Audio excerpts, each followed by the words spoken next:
Very good evening dear aspirants, welcome to Adda 24/7। This is mentor Saurabh Singh. I hope आप सभी बहुत अच्छे होंगे और आपने प्रिपरेशन स्टार्ट कर दी होगी बैंक की।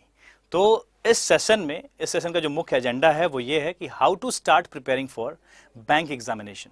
ये बहुत सारे बच्चों के मन में ये ख्याल आता है कि सर आखिर स्टार्ट करें तो करें कैसे, और उनके लिए जो भी डाउट्स होते हैं, मैं कोशिश किया हूं कि इस सेशन में मैं आपके सामने वो सारे डाउट्स क्लियर करूं। दैट मीन्स कि वो सारे पॉइंट्स यहाँ पे लिखे हुए भी हैं। सबसे पहली बात, जब किसी भी एग्जाम की तैयारी हम शुरू करना चाहते हैं तो हमारे जहन में आता है सिलेबस। आखिर उस एग्जामिनेशन के सिलेबस क्या है? तो will talk about very clearly, we'll try to talk about this syllabus of bank examination and how to tackle with that syllabus. पूरी रणनीति बताऊंगा कैसे क्या करना है। उसके बाद एक और बिंदु आती है, भाई कौन सी किताबें हमें यूज करनी चाहिए, कौन सी किताबें हमें बेनिफिशियल हमारे लिए होने वाली हैं, या फिर क्या क्या कट ऑफ जाया करता है एग्जामिनेशन में। समझ रहे हैं? मतलब कि ठीक है, हमने मान लो कि हमारे पास सिलेबस मालूम चल चुका है, किताबें मालूम चल चुकी हैं कि ये किताबें हैं, लेकिन फिर कट ऑफ क्या जाया करता है, जो हम तैयारी कर रहे हैं उसके लिए कितना हमें मार्क्स लाना पड़ेगा, टारगेट कितना सेट करना चाहिए, उस बारे में बात करने वाला हूं। और फिर स्टडी प्लान क्या होना चाहिए स्टूडेंट का, या क्या स्ट्रेटेजी होना चाहिए, या फिर प्रीवियस ईयर पेपर में क्या क्या रहता है, क्या क्या आया है, उसका क्या इंपॉर्टेंस हमारे प्रिपरेशन में। सो हर एक बिंदु मैं चाह रहा हूं, हर एक पॉइंट्स को मैं इस सेशन में डिस्कस करने वाला हूं। और ये सारे पॉइंट्स उन तमाम बच्चों के लिए बहुत बेनिफिशियल हैं जो ऑलरेडी प्रिपरेशन स्टार्ट कर चुके हैं 2021 में आने वाले बैंक एग्जामिनेशन से। तो मैं अपॉर्चुनिटीज से बात शुरू करूंगा, क्या क्या अपॉर्चुनिटीज आपके पास हैं 2021 में बैंकिंग सेक्टर में। चलिए, सो प्राइमरली आगे बढ़ते हैं, बात करते हैं सबसे पहले अपॉर्चुनिटीज पे। सो यहाँ पे भी आपको दिख रहा होगा यहाँ पे डिफरेंट लोगो लगे हुए हैं डिफरेंट सेगमेंट्स में। हमारे पास IBPS यहाँ पे दिख रहा होगा आपको, उसके बाद आपको यहाँ पे SBI का भी लोगो दिख रहा है। देन आफ्टर आपके पास RBI है, यहाँ पर LIC है, सेबी है, नाबार्ड है। सो इतने सारे ऑप्शंस तो आपको यहाँ ही दिख रहे हैं। ऑफ कोर्स इनके अंदर फिर बाइफिकेशंस हैं। जैसे हम अगर IBPS की बात करें तो IBPS अपने RRB परीक्षाओं के लिए जाना जाता है। RRB के PO क्लर्क है वहाँ पे, फिर IBPS CWE का PO क्लर्क है, फिर आपके पास SO का एग्जामिनेशन है। उसके बाद आपके पास SBI के अंदर देखा जाए तो क्लर्क PO वहाँ भी है, SO वहाँ भी है। उसके बाद आपके पास RBI की बात करें तो ग्रेड बी एंड असिस्टेंट की एग्जामिनेशन काफ़ी फेमस हुआ करती हैं।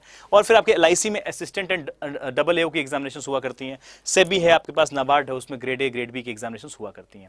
So I am just going to brief everything about this banking examination, how, where to study, how to study, what to study, how much to study, what should be the target, everything we'll discuss in this particular session. So let's talk about opportunities. What are the opportunities we have? ठीक है, ठीक है, ठीक है। So what opportunities we have right now in this particular examination of sector of banking? मतलब bank की अगर examination की बात करें हम लोग यहाँ पे, तो बैंक की एग्जामिनेशन में हमारे पास सबसे पहली बात दो बहुत मेजर सेगमेंट्स हैं। उसके बाद मैं बाइफिकेट करता जाऊंगा और क्या क्या चीजें हैं। सबसे पहले ध्यान रखिए कि मैं क्लर्कियल और PO के सेगमेंट में डिवाइड कर रहा हूं। हमारे पास क्लर्कियल एग्जामिनेशंस हैं बहुत सारे, ठीक है, और हमारे पास PO की एग्जामिनेशंस हैं बहुत सारे, क्लर्कियल और बहुत सारे PO एग्जामिनेशन है, ठीक है। अब यहाँ पे क्लर्क एग्जामिनेशन की अगर बात करें तो कौन कौन से क्लर्क एग्जामिनेशन हमारे पास होते हैं? तो भाई हमारे पास you can start with this. हमारे पास SBI का क्लर्क एग्जामिनेशन हो सकता है, IBPS RRB क्लर्क एग्जामिनेशन है, और आपके पास यहाँ पे IBPS CWE का आपके पास क्लर्क एग्जामिनेशन है। So this three major examination we have, and then after will talk about PO। हमारे पास PO में भी SBI PO हमारे पास होगा, फिर हमारे पास RRB का एग्जामिनेशन होता है, RRB का PO हुआ करता है, और फिर IBPS का PO हुआ करता है। आई विल रिक्वेस्ट एवरीवन, ठीक है, I will request everyone to be very much clear, very much attentive in this session to understand how to start preparing, how to deal with this preparation. एकदम ध्यान सुनते रहिएगा बातों को। So clerk के अंदर हमारे पास जो क्लर्क की एग्जामिनेशन है उसमें हमारे पास कौन कौन सा ऑर्गेनाइजेशन सपोर्ट करता है आपको? SBI है, RRB है एंड IBPS है। सेम वही PO में हमारे पास इतनी तो बातें हैं ही, इसके अलावा भी और भी अपॉर्चुनिटीज हैं। तो ये 6 एग्जामिनेशन तो आपको दिख ही रहे हैं आपके पास, मिनिमम 6 तो यहाँ पे पहले स्टार्ट हो गया। ये मेजर है, मतलब कह सकते हैं आप ये मेजर एग्जामिनेशन है जिसके पास बल्क में वैकेंसीज आया करती हैं। इसके साथ मैं LIC के असिस्टेंट को यहाँ पे मैं क्लर्कियल की तरफ जोड़ूंगा, मतलब क्लर्क प्लस यहाँ पे असिस्टेंट भी लिखता हूं, असिस्टेंट। अब यहाँ पे असिस्टेंट और ऑब्लिक क्लर्क कर दिया, इसका मतलब क्या? बिकॉज असिस्टेंट के जो एग्जामिनेशन हुआ करते हैं वो क्लर्कियल कैडर में हम काउंट करते हैं उससे, तो वहां पे LIC का भी इन्वॉल्वमेंट हो जाता है, फिर यहाँ पे RBI का भी इन्वॉल्वमेंट हो जाता है, because RBI and LIC used to come with this assistant profession और you can say job post, ठीक है। Let's talk about this PO। यहाँ पे PO में अगर हम ऐड करें तो LIC के लिए क्या यहाँ पे मैंने बोला है? असिस्टेंट बोला है मैंने, असिस्टेंट का पोस्ट मैंने यहाँ बताया। ये मेजर एग्जाम्स की बात कर रहा हूं मैं। RBI में भी असिस्टेंट आया करता है, ठीक है ना, असिस्टेंट यहां पे भी आया करता है। ठीक है, let's talk about PO segment में। पीओ ऑब्लिक में यहां पे करता हूं ग्रेड बी या फिर डबल एओ। सो मैं यहाँ पे या फिर ऑफिसर कर लेते हैं, grade B oblique you can say double AO. So ये चीजें कहां पे मिलेंगी आपको? ऑफ कोर्स अगर एलआईसी की बात करें तो ऑफिसर रैंक में हमारे पास यहां पे मिलेगा आपको LIC double AO. And if will talk about grade B RBI, if will talk about RBI, we have RBI के अंदर हमारे पास क्या मिलता है आपको? Grade B. सो ये सारे ऑप्शंस जो हैं सबसे बेहतरीन अपॉर्चुनिटीज के तौर पे हमारे सामने निकल के आती हैं, RBI grade B.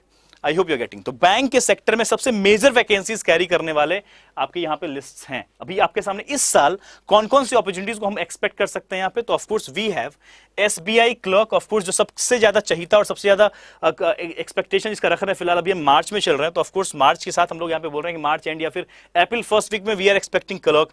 SBI PO को भी हम एक्सपेक्ट कर रहे हैं। फिर हमारे पास ऑफ कोर्स आईबीपीएस ने ऑलरेडी कैलेंडर जारी कर दिया है किस चीज को लेकर? तो भाई आरआरबी को लेकर IPS clerk, RRB clerk, RB PO, IBPS PO, इसके कैलेंडर ऑलरेडी जारी हो चुके हैं। And then after we have already RBI grade B का एग्जामिनेशन अभी 6 तारीख को ही खत्म हुआ है, और आरबीआई असिस्टेंट को हम एक्सपेक्ट कर रहे हैं, एलआईसी असिस्टेंट एक्सपेक्ट कर रहे हैं। एलआईसी डबल एओ की एग्जामिनेशन जो 2020 में होने वाली थी वो अभी नहीं हुई है, तो उसके एग्जामिनेशन को हम लोग शेड्यूल उसका देख सकते हैं। तो ये सारी अपॉर्चुनिटीज इस साल भी आपके पास मौजूद है, मतलब 2021 में अवेलेबल हैं। So now the next point is after this opportunities. ठीक है सर, अपॉर्चुनिटीज हमें मिल चुके हैं, ओके है, सब बढ़िया है, आगे बढ़ते हैं। इसके बाद बात करते हैं कि आखिर स्टार्ट कैसे करना चाहिए प्रिपरेशन को, आखिर किस तरीके से हमें अपने प्रिपरेशन को अंजाम देना चाहिए। तो उसके लिए कुछ इंग्रेडिएंट्स हैं, कुछ रॉ मटेरियल लगते हैं जिसकी आवश्यकता हमें हर बड़े काम को अंजाम देने में चाहिए होता है। तो इस रॉ मटेरियल में सबसे पहली बात क्या आएगी? मैं क्या भी बात कर रहा हूं इससे हाउ टू स्टार्ट प्रिपरेशन, मैं भी यहाँ पे पढ़ने का तरीका नहीं बताने वाला हूं, that I will talk after I think 10 to 15 minutes, but right now will talk about this how to start preparing for bank examination from scratch. क्या करना चाहिए? तो सबसे पहले इकट्ठा करना आपको क्या? Syllabus. So primarily will talk about syllabus. सबसे पहले सिलेबस की बात करेंगे, उसके बाद सिलेबस में भी हम पार्टिकुलरली बाइफरकेट करेंगे कि भाई प्री की क्या सिलेबस है या फिर मेंस की क्या सिलेबस है। सो यहाँ पे सिलेबस में आपको प्री और मेंस के सिलेबस को क्लोजली समझना पड़ेगा। What are the syllabus of mains examination and what is syllabus of pre examination of different, मतलब पीओ की बात करें, क्लर्क की बात करें, क्या डिफरेंसेस हुआ करते हैं, इस पे बात करेंगे। देन आफ्टर सिलेबस के बाद हमारी नजर होनी चाहिए प्रीवियस ईयर पेपर पे कि भाई ये ठीक है, हमारे पास जो पिछले वर्ष में है उसमें क्या क्या पेपर आ चुके हैं, उस पर बात करेंगे। So previous year paper is much more important, so will talk about that thing as well in this session. ठीक है ना, प्रीवियस पेपर का क्या इंपॉर्टेंस है, क्या रोल है उनका। Then after will talk about cut off, आखिर किस एग्जामिनेशन की कट ऑफ कितनी जाती है। So will talk about cut off as well, because cut off जानना बहुत जरूरी है।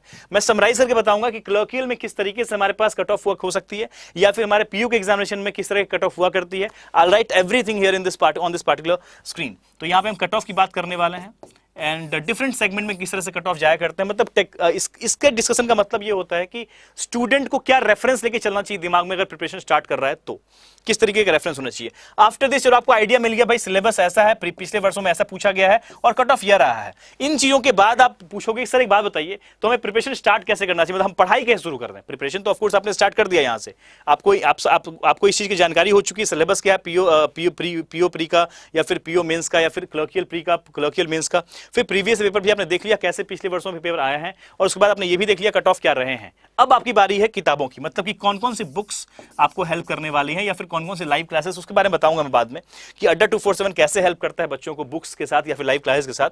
तो बुक्स की कितनी इंपॉर्टेंस और किस तरह से उसको यूज करना है वो भी बताऊंगा मैं आपको। And then after will talk about the study plan. So what should be the study plan of student. Study plan क्या होना चाहिए ताकि हम 6 मंथ के अंदर या फिर 3-4 मंथ के अंदर हम कुछ अच्छा कर पाए। तो ये आपकी सीक्वेंस है, इसके बारे में बात करने वाला हूं इस सेशन में।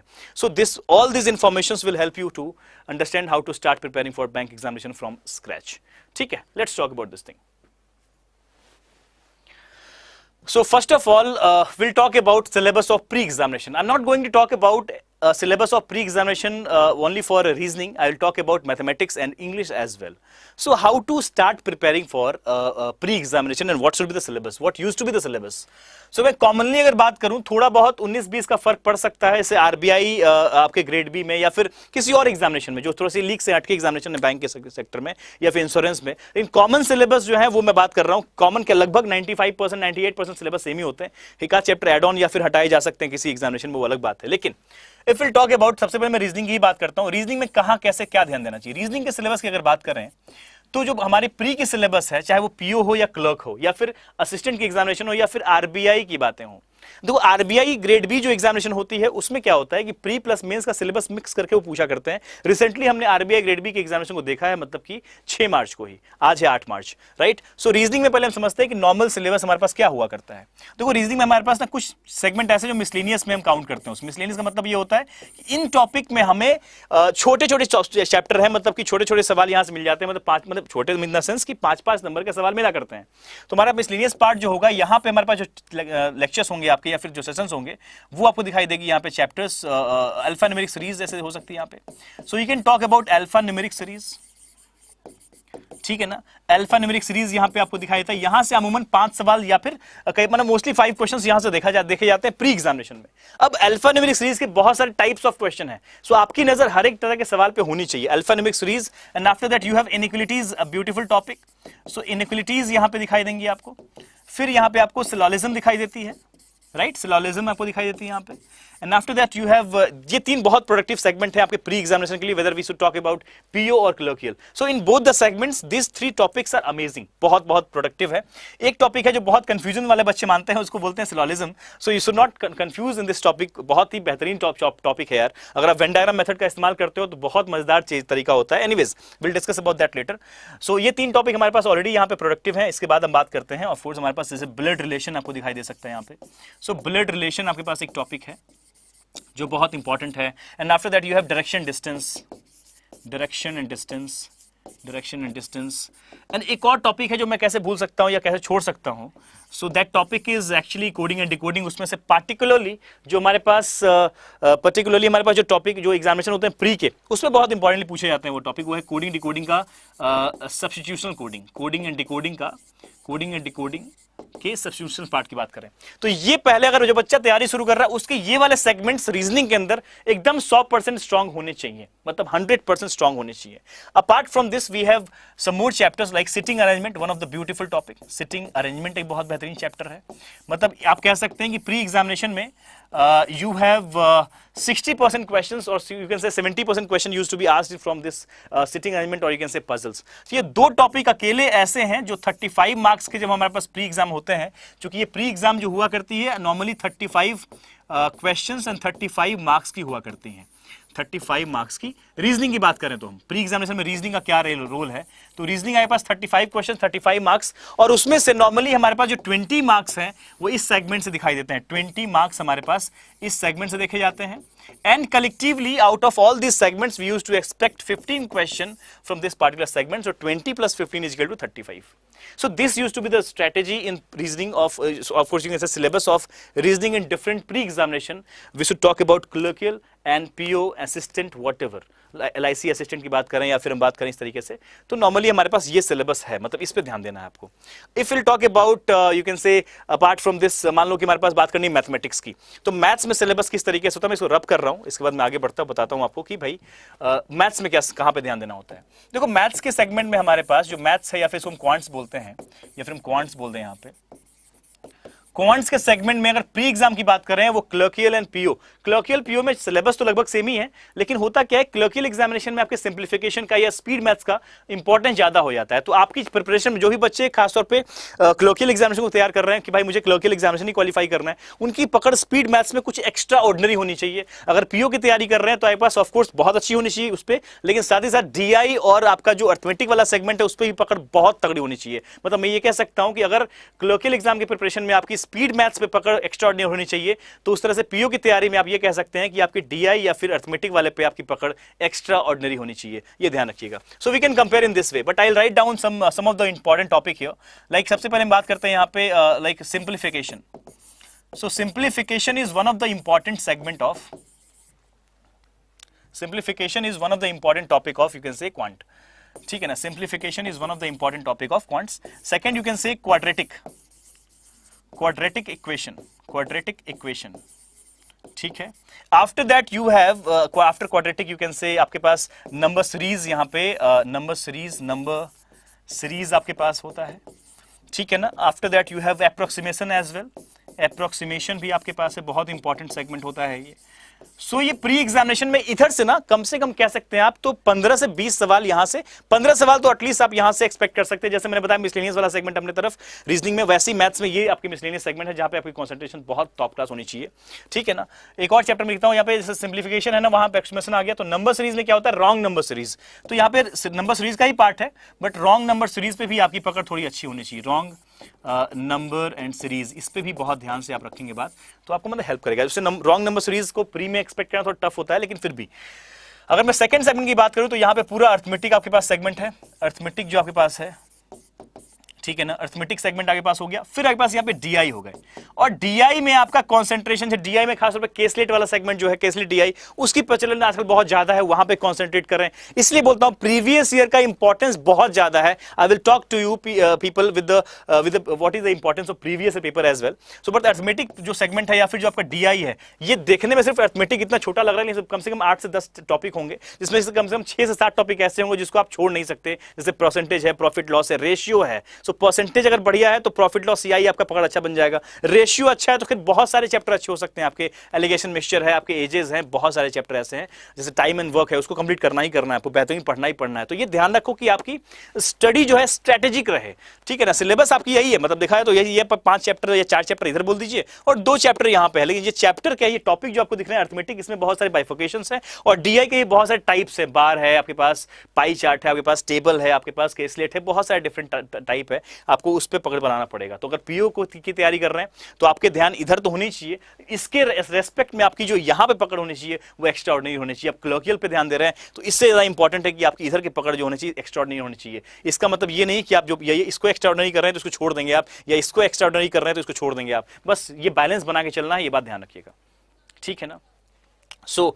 So this is the syllabus of, you can say, pre-examination of different PO or clerk examination, right? Banking examinations. But if we'll talk about English, how to tackle this English segment in this. So English में आते हैं और English की बात करते हैं, ठीक है ना। English में आप देखते हैं वहाँ पे लैंग्वेज की बात की जाती है ना, लैंग्वेज की बातें की जाती हैं, English language. So how to deal with this English language. English language जब बोला जाता है तो इसका मतलब क्लियर है कि you should be very much efficient in reading. तो सबसे इंपॉर्टेंट आता है रीडिंग कॉम्प्रिहेंशन, लेकिन रीडिंग कॉम्प्रिहेंशन में बाद में जाएंगे हम सेकंड सेगमेंट में। सबसे पहले बात करते हैं कि और क्या क्या इंपॉर्टेंट यहाँ पे चीजें हमारे पास हैं। तो हमारे पास जो एरर स्पॉटिंग वाला सेगमेंट आता है, राइट। सो एरर वाला जो क्वेश्चन आया करता है वो बहुत इंपॉर्टेंट एरर है। यहाँ पे हमारे पास फिलर्स है, ठीक है ना, फिलर्स के क्वेश्चन जो आया करते हैं, ये हमारे पास एरर और फिलर्स हो गया। फिर PQRS हो गया, PQRS बहुत इंपॉर्टेंट चीज आपके लिए हो जाता है।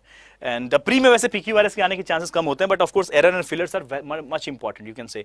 या फिर इसको फिलर्स को आप कहते हैं क्लोज टेस्ट को बोलते हैं आप लोग, क्लोज टेस्ट, या क्लोज टेस्ट। RCs बहुत इंपॉर्टेंट है आपके लिए। So 30 questions used to be asked cloze test. मैंने मैथ्स में लिखा नहीं आपका कि कितने क्वेश्चन होते हैं, तो मैथ्स और रीजनिंग में 35 एंड इंग्लिश में आपके पास जो सेगमेंट है वहां से 30 क्वेश्चन पूछे जाते हैं। 30 क्वेश्चंस एंड 30 मार्क्स। ये नॉर्मली हमारे पास जितने भी पीओ के या फिर क्लर्कियल के प्री एग्जाम होते हैं उसमें से आरआरबी है तो वहाँ पे इंग्लिश नहीं आया करता है। वहाँ पे प्री के एग्जाम में सिर्फ आपको मैथ्स और रीजनिंग दिखाई देगा 40 मार्क्स का, ये ध्यान दीजिएगा। एंड 45 वहाँ पे मार्क्स 45 मिनट्स दिया जाता है वो कलेक्टिवली। सो ये एरर है, यहाँ पे फिलर है, PQRS है, एंड देन आपके पास आजकल मैथ्स द कॉलम भी चल रहा है थोड़ा सा। देन आफ्टर आपके पास RC is one of the important segment. RC is one of the important segment. और RC के लिए करना क्या, आपको रीडिंग को आपको एंगेज करना है, अपने आप को रीडिंग में एंगेज करना है। जितना ज्यादा रीडिंग कर सकते हैं उतना ज्यादा आपका बेहतर रहेंगे। आपका क्या होगा यहाँ पे RC होगा। लेकिन इसके लिए आपको ग्रामर से एग्जैक्टली सवाल नहीं आते, बट ग्रामर पे पकड़ बनानी है आपको, प्री एग्जाम्स हो या फिर आपके मेंस एग्जाम हो। ग्रामर पे अगर पकड़ है तो ये सारे सेगमेंट आपके अच्छे रहेंगे, ये सारे सेगमेंट पे पकड़ अच्छी रहेगी। और रीडिंग पे अगर पकड़ अच्छी है तो फिर आप ग्रामर और रीडिंग आपकी अच्छी है तो ऑफ कोर्स ओवरऑल आपका इंग्लिश बहुत अच्छा रहने वाला है। So strategy should be very much clear in this concern when we talk about English, reasoning and maths about this pre examination. ठीक है, चलिए। So I hope I'm quite close to this discussion of pre-examination syllabus, how to start preparing for pre-examinations. Now we'll talk about mains examination. How to start preparing for mains examination, because मैंने अपने अनुभव में जो observe किया है, बच्चे pre exam qualify कर लेते हैं। बहुत बड़ी तादाद है जो हमारे यहाँ से पढ़ने वाले बच्चे प्री एग्जाम क्वालिफाई करते हैं। लेकिन मैं बहुत दुखी होता हूँ जब ये देखता हूँ कि बच्चे प्री क्वालिफाई करने के बाद मेंस के लिए जब देखता हूँ तो दुखी हो जाते हैं बच्चे। मतलब बच्चे दुखी होते हैं तो हम भी दुखी होते हैं, बिकॉज बिकॉज मेंस के एग्जामिनेशन में बच्चे उस लेवल पे सीरियसनेस नहीं दिखा पाते। अगर मैं आपसे पूछूं तो आप में से शायद बहुत सारे बच्चे जवाब देंगे जो भी इस वीडियो को देख रहे हैं लाइव, या फिर जो बच्चे बाद में देख रहे होंगे इस वीडियो को, उन सबसे मेरा क्वेश्चन आप कमेंट बॉक्स में जरूर पूछें, आप इसका आंसर दीजिएगा। आप जितना सीरियस लगातार प्री के एग्जाम को लेकर होते हैं, क्योंकि आप जब प्री पहले होता है तो आप पूरा फोर्स अपना और पूरा एनर्जी आप, बिकॉज प्री के एग्जाम से कुछ दिन पहले आप सीरियस होते हैं और पूरा एनर्जी अपने प्री के एग्जाम पे डाल देते हैं, और प्री से जब प्री क्वालिफाई हो जाता है तो प्री से लेके मेंस के गैप में आप मेंस के लिए बहुत ज्यादा इंथुजियास्टिक होते हैं, और वही चीज आपको कहीं ना कहीं गड़बड़ करती है। जीतते वो लोग हैं जो सिलेबस को लेकर बैठते हैं, बिकॉज टॉपिक तो वही है। अगर मैं रीजनिंग के मेंस की बात करूं तो रीजनिंग के मेंस में क्या क्या ऐड हो जाता है, जो टॉपिक प्री में आपने देखा वो टॉपिक तो है ही, बस सिटिंग और पजल का लेवल थोड़ा बढ़ जाएगा। एक्स्ट्रा टॉपिक जो यहाँ पे रीजनिंग के एक्स्ट्रा टॉपिक जो आपके मेंस में ऐड होते हैं उसकी बात मैं करता हूं। एक्स्ट्रा टॉपिक मैं सिर्फ यहां लिख रहा हूं, जैसे कि रीजनिंग में सिर्फ 2-3 चैप्टर आपके ऐड होते हैं, जैसे कि एक है मशीन इनपुट एक टॉपिक आपको दिखाई देगा जो थोड़ा नया रहेगा, and sometimes this topic used to be asked in PO pre examination as well, so you should not say कि यार नहीं यहाँ पे नहीं हो पाएगा, मतलब ये तो सिर्फ मेंस में आता है, ऐसा नहीं कह सकते आप। एसबीआई जैसे या फिर ऐसे आरबीआई ग्रेड बी था तो उसमें मशीन इनपुट आपको प्री एग्जाम में, दैट मींस वहां फेज 1 में या फिर प्री एग्जाम में दिख जाया करता है। And then after we can say data sufficiency, ठीक है। And then after we can say logical reasoning, logical और you can say analytical, logical reasoning. तो ये 3 सेगमेंट हैं जो प्रॉपर्ली ऐड होते हैं आपके मेंस एग्जामिनेशन में रीजनिंग के अंदर। अगर मैं बात करूं मैथ्स की, तो मैथ्स में आपके पास कुछ भी एक्स्ट्रा नहीं पढ़ने को है, बस यहां पे डीएस ऐड हो जाता है, बिकॉज डीएस वहां पे भी मैथ्स से पूछते हैं वो लोग, और डीआई की ज्यादा वहां पे इंपॉर्टेंस हो जाती है। सो यहां भी मैं डेटा सफिशिएंसी लिखूंगा, डेटा सफिशिएंसी यहां भी पूछी जाती है, मैथ्स में भी डेटा सफिशिएंसी यहां भी पूछी जाती है, प्लस डीआई यहां पे बहुत ज्यादा कहर ढा देता है। मतलब मैथ्स में क्वांट के सेक्शन में आपका डीआई का बहुत ज्यादा प्रचलन रहेगा, मतलब बहुत ज्यादा ही लेवल पे डीआई रहेगा। अगर मान लो आपके पास 50 सवाल पूछे जा रहे हैं तो वहां पे कहीं ना कहीं 30 सवाल आपके डीआई से होंगे। ठीक वैसे ही जैसे कि हमारे रीजनिंग में अगर 50 सवाल पूछे जा रहे हैं तो वहां पे 30 सवाल या 25 से 30 सवाल आपके पास सिटिंग अरेंजमेंट से ही पूछे जाते हैं। जैसे कि अभी आरबीआई ग्रेड बी की अगर रेफरेंस लूं मैं, तो approximately 40 questions were from sitting and puzzles out of 60 questions, वहां 60 क्वेश्चंस रीजनिंग में होते हैं। तो वही बात मैं कह रहा हूं, तो this is the way we should start thinking about the mains. तो अगर मान लो कि आप अगर रीजनिंग तैयार कर रहे हो तो आपकी मशीन इनपुट पे ही पकड़ पहले से ही आपको इसका अवेयरनेस होना चाहिए कि what is machine input, at least basic questions का लेके अंदाजा होना चाहिए, या फिर डेटा सफिशिएंसी क्या है ये पहले से मालूम होना चाहिए, नहीं कि प्री और मेंस के गैप में आप कर रहे हैं काम, या फिर लॉजिकल रीजनिंग क्या है ये पहले से मालूम होना चाहिए, या फिर डेटा सफिशिएंसी से कैसे डील करते हैं यहां मालूम होना चाहिए पहले से ही, या फिर डीआई को हम और भी क्या क्या वैरायटी के डीआई हैं जो मेंस में देखे जाते हैं उस पर कॉन्सेंट्रेशन आपको पहले से चाहिए, ये ध्यान रखिएगा, ठीक है ना। After this, we'll talk about previous year paper importance. So what is the importance of previous year paper in your preparation? बहुत ज्यादा इंपॉर्टेंस है, और मैं कहूंगा कि मैक्सिमम स्टूडेंट इस बात पे ध्यान नहीं देते। हम जब भी प्रिपरेशन स्टार्ट करते हैं, प्रिपरेशन स्टार्ट कर दिया आपने, आपको कम से कम ऑल्टरनेट डेज में या फिर मतलब वीक में 2-3 दिन तो जरूर ऐसा होना चाहिए कि आप एक बार बैठे और आपने पूरा एनालिसिस किया। मान लो कोई चैप्टर पढ़ाई हो रहा है आपके क्लास में, आप किसी बैच को ज्वाइन करते हो और आपके मान लो कि मैथ्स में बात करूं मैं तो आपको प्रॉफिट लॉस डिस्कस हो रहा है मैथ्स में, या फिर रीजनिंग की बात करूं तो सिलोजिज्म डिस्कस हो रहा है मान लो रीजनिंग में। आपका कर्तव्य बनता है कि उस वक्त आप तुरंत जाएं उस चैप्टर को पढ़ने के बाद, मान लो कि उसके 2 लेक्चर्स हो चुके हैं, after those 2 lectures your duty is to go towards the previous year paper. आपको इस प्रीवियस ईयर पेपर से मिलना चाहिए और देखना चाहिए भाई पिछले 5 वर्षों में जो क्वेश्चंस पूछे गए हैं सिलोजिज्म से, या फिर जो क्वेश्चन पूछे गए प्रॉफिट लॉस के अर्थमेटिक सेगमेंट से, क्या मैं वो सॉल्व करने में सक्षम हूं, या फिर जो क्वेश्चन आपने मान लो सिंप्लीफिकेशन पढ़ लिया, आपने आपकी प्रैक्टिस भी हो चुकी है, तो आपका कर्तव्य बनता है कि आप प्रीवियस पेपर को जाके चेक करें कि क्या जो पिछले वर्षों में पूछे गए सिंप्लीफिकेशन के सवाल हैं क्या मैं सॉल्व करने में सक्षम हूं या नहीं हूं। अगर आप ये काम नहीं कर रहे हैं तो आप सही दिशा में प्रिपरेशन नहीं कर रहे हैं। तो आपके प्रिपरेशन का एक बहुत बड़ा पिलर कह सकते हैं आप, तो वो है आपका प्रीवियस ईयर पेपर। इस पर जरूर कॉन्सेंट्रेट करें आप सभी लोग, ठीक है। सो बहुत ज्यादा इंपॉर्टेंस है, मतलब इसका इंपॉर्टेंस कितना गिनाऊं, मतलब हमारे पास से अड्डा 247 की बात करूं तो इस पे हमारे पूरा प्रीवियस ईयर का पिछले 5-7 साल का कंपाइल्ड क्वेश्चन पेपर मौजूद रहता है। So that memory based question paper should be in your hand always, मतलब कि आपको जब प्रिपरेशन कर रहे हैं आप तो आपके पास होना चाहिए, स्टडी टेबल पे होना चाहिए हमेशा। आप जब चाहें उसको पलट के देख सकें, जब भी ख्याल आया कि नहीं यार एक बार चेक करते हैं कैसा आरसीज आया था पहले, या फिर कैसा क्लोज टेस्ट कैसा पूछा गया है, किस किस टाइप का क्लोज टेस्ट आया, क्या सिंगल फिलर था या डबल फिलर था, क्या था, या पीक्यूआरएस का लेवल क्या रहा है मेंस एग्जामिनेशन में। इस टाइप से कॉन्सेप्ट आपके क्लियर होने चाहिए। प्रीवियस ईयर का ये रेफरेंस है, ये इंपॉर्टेंस है। I hope everybody is getting the idea how to deal with the preparations, how to tackle this whole journey of preparation, कैसे क्या करना चाहिए। एक एक सीढ़ी बता रहा हूं मैं, किस तरीके से क्या क्या चीजें जरूरी होती हैं आपके पूरे प्रिपरेशन में, उन सब सीढ़ियों को मैं क्रॉस करा रहा हूं आपके साथ चल के, ठीक है ना। सो प्रीवियस पेपर का ये आपका इंपॉर्टेंस है, प्रिपरेशन के स्टार्टिंग में भी है, मिड में भी है, अंत में भी है, हर समय है, ठीक है ना। अब एक बात मैंने मेंस की प्रिपरेशन के मैं आपको मिस की है, वो मैं अभी डिस्कस कर लेता हूं। मेंस की प्रिपरेशन के वक्त एक चीज बड़ा इंपॉर्टेंट होता है यार, और वो होता है जनरल अवेयरनेस। मेंस की तैयारी में ध्यान रखिएगा, जो जनरल अवेयरनेस है, जनरल अवेयरनेस है, इसका सबसे ज्यादा इंपॉर्टेंस है। मतलब स्टूडेंट की एक बहुत बड़ी मिस्टेक ये भी होती है कि स्टूडेंट प्री से मेंस के बीच में जो गैप होता है उसमें ही करंट अफेयर्स पढ़ता है और सोचता है सिर्फ करंट अफेयर्स पढ़ के हमारा नैया पार हो जाएगा। ध्यान रखिए, ऐसा नहीं होने वाला है। सो मेंस का वन ऑफ द मोस्ट नहीं, मैं कहूंगा मोस्ट प्रोडक्टिव सेगमेंट अगर कुछ है जहां से आप बहुत आराम से नंबर निकाल सकते हैं, वो है आपका जनरल अवेयरनेस। आराम से तभी निकाल सकते हैं जब बहुत ही सीरियसली आपने पहले से पढ़ाई किया होगा, प्री के टाइम नहीं, या फिर प्री के से मेंस के गैप में नहीं, आप उससे पहले ही की बात करें। तो जनरल अवेयरनेस जो है यहां से बहुत बड़े मार्क्स होते हैं और बहुत सिंपली नंबर निकाल सकते हैं, बिकॉज वहां जाके सिर्फ आपको मार्क करना होता है, कोई सॉल्व नहीं करना, कुछ भी नहीं करना। तो आप क्या करेंगे, आपकी यहाँ पे जनरल अवेयरनेस की प्रिपरेशन जब भी आप तैयारी कर रहे हैं बैंक की, तो आपकी खुद की नोटबुक होनी चाहिए। मतलब आपकी खुद की नोटबुक हो, चाहे आप कितने भी लेक्चर्स कर रहे हो ऑनलाइन या फिर ऑफलाइन, आपकी खुद की नोटबुक होनी चाहिए। उसमें पर डे का जीएस आपके पास तैयार होना चाहिए, पर डे का जीएस तैयार होना, जी करंट अफेयर्स तैयार होना चाहिए। प्लस आपके उस नोटबुक में कुछ सीट्स ऐसे होने चाहिए जो स्टेट को डिफाइन कर रहे हो। मतलब आपके पास 28 सीट ऐसे हैं जो स्टेट को डिफाइन कर रहे हैं, बिहार, उत्तर प्रदेश, गुजरात, यहाँ पे आपका हरियाणा है, दिल्ली है, जो भी है, हर स्टेट का एक शीट बना हुआ है।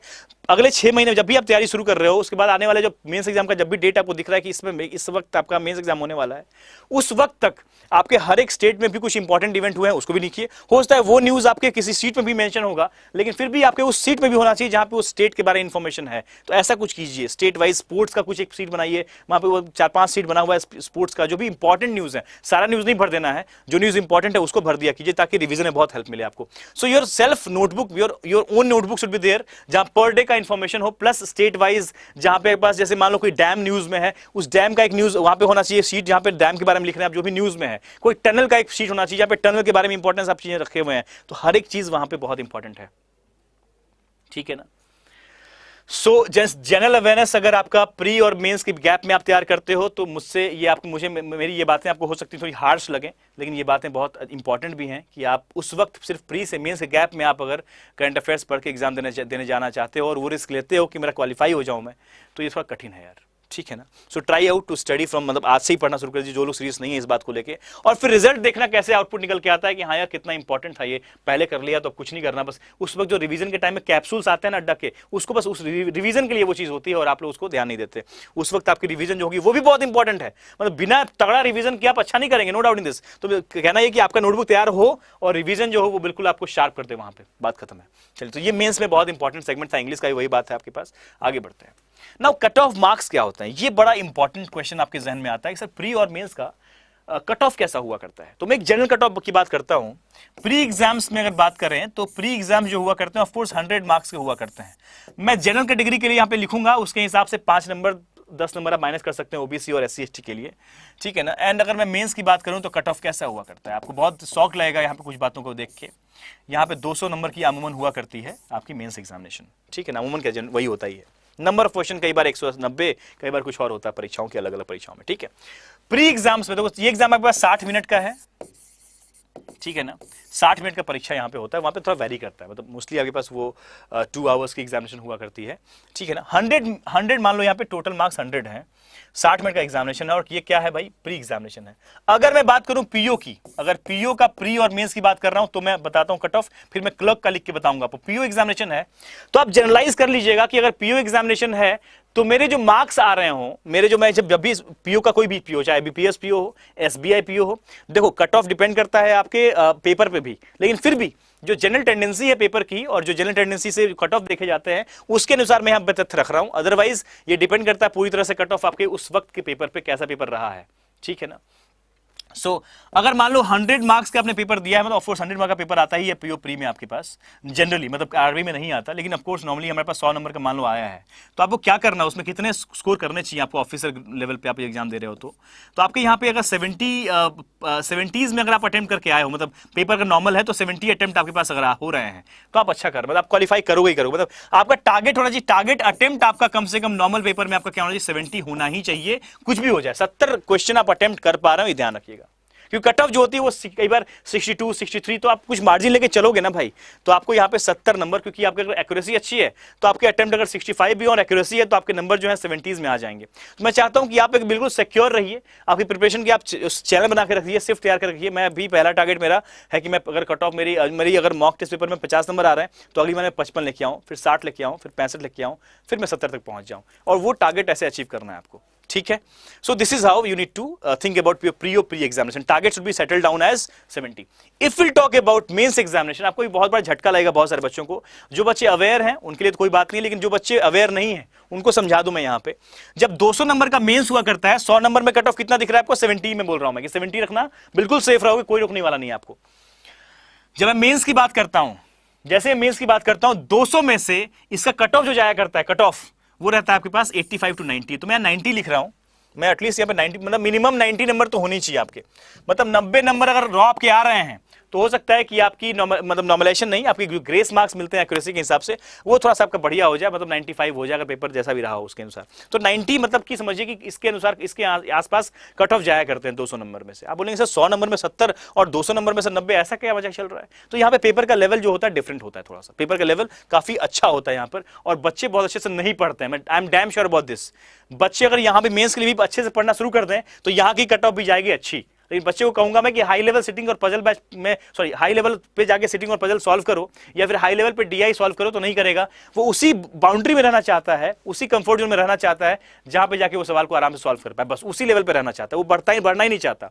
और वो बच्चा यहाँ तो पास कर लेता है यहाँ पे रफ्तार में, और यहाँ पे फेल कर जाता है, या फिर बहुत कम नंबर आते हैं, फिर बॉर्डर पे नंबर है और इंटरव्यू अच्छा नहीं गया तो फेल कर गया, फिर बोलता सर अब अगले साल फिर से प्री देना है, फिर से मेंस देना है। मैं कहता हूँ यार टारगेट अगर मान लो कि कट ऑफ 85 जा रहा है तो आपके जो टारगेट होने चाहिए यहाँ पे, ये तो कट ऑफ की बात कर रहा हूं मैं, स्टूडेंट का टारगेट जो यहाँ पे होना चाहिए, टारगेट फॉर स्टूडेंट इज, यहाँ पे टारगेट होना चाहिए बच्चों के लिए मेंस में, वो कम से कम मतलब कि 110 से लेके 120 नंबर तक टारगेट बना के जाओ कि 200 में से। ये तभी कर सकते हो जब जीए बहुत अच्छा है। तो आपके टारगेट जो होना चाहिए 110, 115 ऐसे नंबर अगर मेंस में आ रहे हैं तो आपका इंटरव्यू कैसा भी जाए, आपका सिलेक्शन रखा हुआ है, जॉब रखा हुआ है।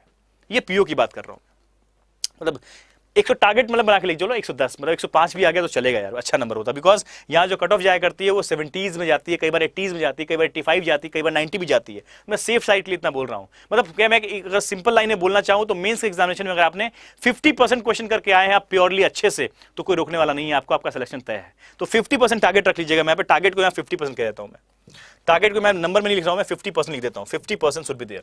टारगेट आपको होना चाहिए 50% मेरे रॉ मार्क्स आने चाहिए, 50% मार्क्स ग्रैब कर पा रहे हो आप, इतनी टेंडेंसी रखिएगा, ठीक है?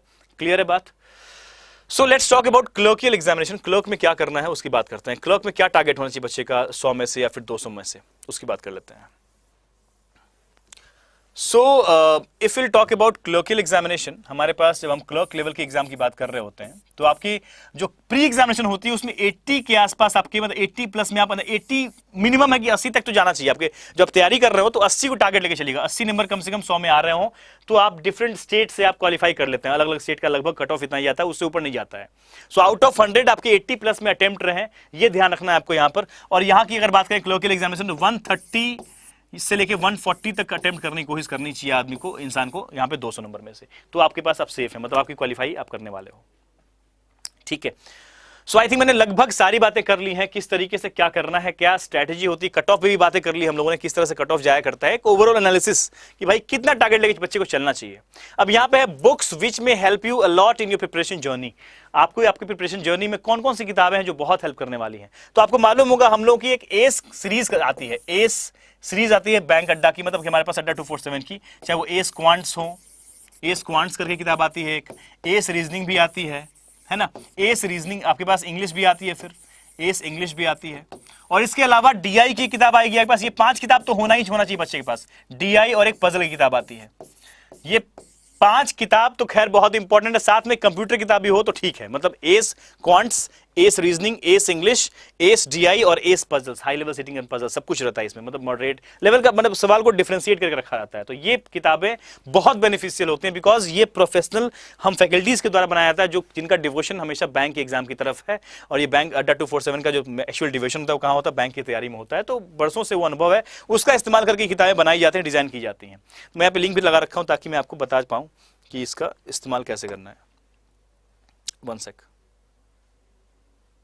आई don't think I can click on it.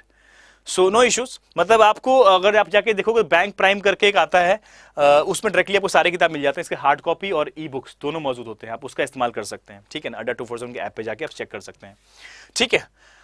After this study plan क्या होना चाहिए, what should be an study ideal study plan for the student, मतलब एक आइडियल स्टडी प्लान क्या होना चाहिए। तो स्टडी प्लान ये है कि जो आपकी मतलब जो आपकी मान लो कि 6 मंथ का टारगेट लेके चल रहे हो, आपके 6 मंथ में मुझे प्रॉपर्ली सिलेबस तैयार करनी है। 6 मंथ मैं स्टैंडर्ड टाइम मानता हूं प्रिपरेशन के लिए, एक बहुत ही स्टैंडर्ड टाइम होता है 6 मंथ। इस 6 मंथ को मैं डिवाइड करता हूं 2-3 पार्ट में, मतलब कि पहला जो फर्स्ट 2 मंथ है, फर्स्ट 2 मंथ, या फिर मैं कहूंगा फर्स्ट 2 मंथ में से फर्स्ट मंथ मैं कह रहा हूं, फर्स्ट मंथ की बात कर लूं मैं। First month is very much important for your research work. ये रिसर्च वर्क आपका बहुत इंपॉर्टेंट है, मतलब यहां पे R&D कीजिए, पूरा R&D कीजिए भाई साहब। क्या होता है भाई, मतलब कहां से पढ़ना है, कितना पढ़ना है, क्या इंपॉर्टेंट है, वैसे बता रहा हूं मैं बहुत कुछ, फिर भी R&D कीजिए, मतलब प्रीवियस ईयर से घूमिए फिरिए, हल्का हल्का रीजनिंग का लेक्चर्स देखिए कहीं यूट्यूब पे जाके, मतलब जैसे हमारी लेक्चर्स होती हैं, जज कीजिए आके, देखिए क्या हो रहा है, आपको समझ में आ रही है नहीं आ रही है, पहले जूझ कीजिए भाई कौन सा फैकल्टी से पढ़ना है, किससे रीजनिंग पढ़ना है, किससे इंग्लिश पढ़ना है, कहां से क्या पढ़ना है, इस पर रिसर्च लगाइए आप। 15-20 दिन 1 महीना लगा दीजिए, कोई इशू नहीं है। आप प्रीवियस ईयर देख लीजिए, कट ऑफ देखिए, कुछ लेक्चर्स भी पढ़िए, कुछ चैप्टर्स पढ़ के देखिए कितना कंफर्टेबल है आप, कुछ सिलेबस तैयार कर लीजिए उसी 1 महीने में यूट्यूब वगैरह से। फिर नेक्स्ट 2 मंथ में आपकी स्ट्रेटेजी ये कहती है कि भाई नेक्स्ट 2 मंथ में आपको प्रॉपर एकदम डिसाइडेड और डेडिकेटेड लेक्चर से गुजरना चाहिए। डेडिकेटेड क्लास कीजिए, डेडिकेटेड क्लासेस कीजिए आप, क्लासेस, और इस क्लासेस के ड्यूरेशन में आपकी सेल्फ स्टडी है। इसी नेक्स्ट 2 मंथ में dedicated classes plus self study पे ध्यान दीजिए, बहुत जबरदस्त सेल्फ स्टडी कीजिए।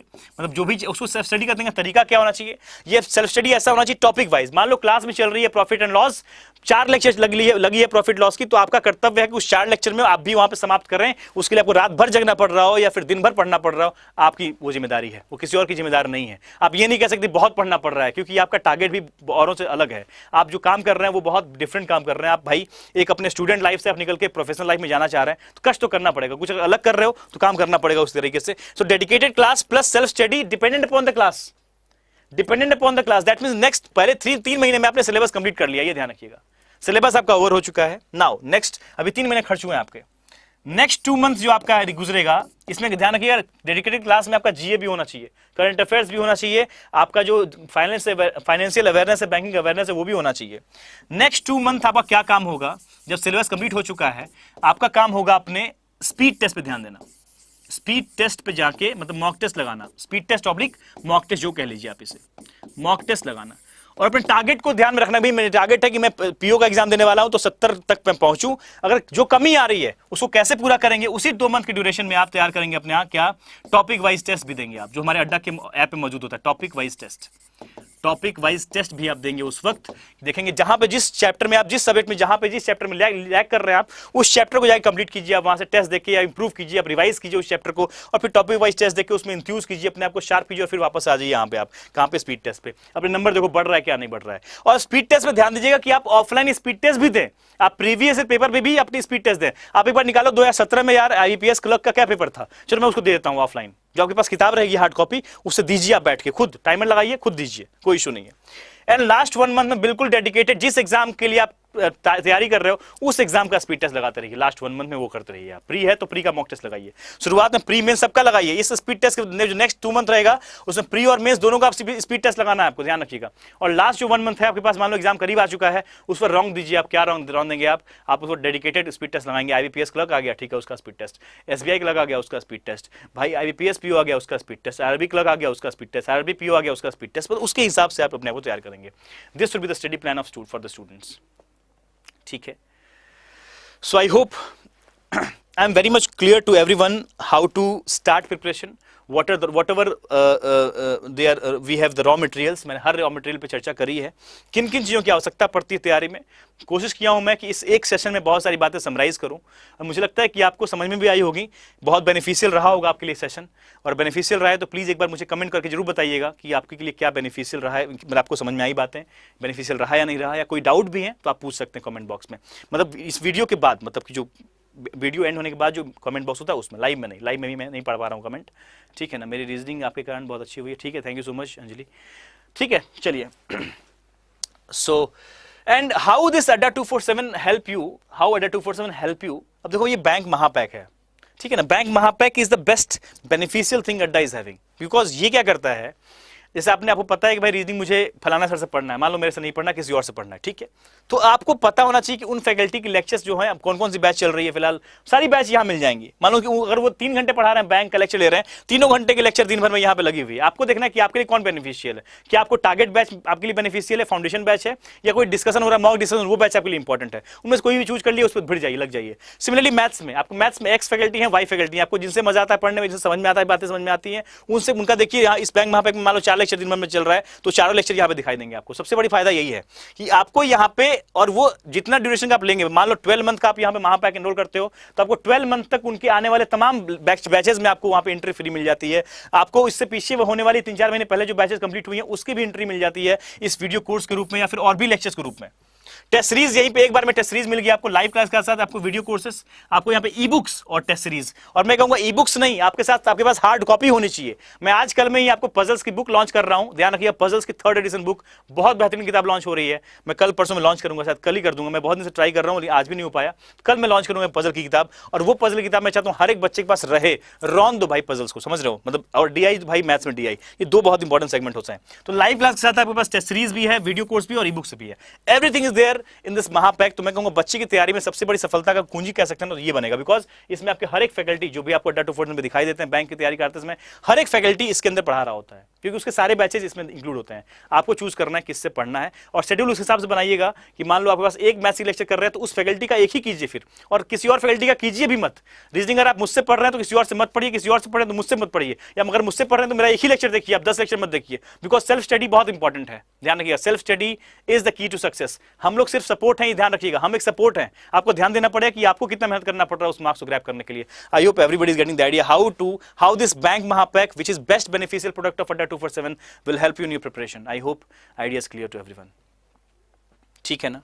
चलिए, आप एनरोल करके रख सकते हैं, मतलब आप एनरोल करके रखिए बैंक महापैक में हमेशा भी। मैं चैंपियन 3.0 बैच चल रही है, सेटिंग चल रहा है, सेटिंग अरेंजमेंट चल रहा है उसमें, उसके बाद पजल स्टार्ट करेंगे तो बैच चलती रहती है। फिर हमारी चैंपियन 4.0 स्टार्ट हो जाएगी आपकी इसी मार्च के एंड में स्टार्ट हो जाएगा, होली के बाद या होली के पहले स्टार्ट हो जाएगा। तो आप पहले से एनरोल करके रखिए उस चीज को।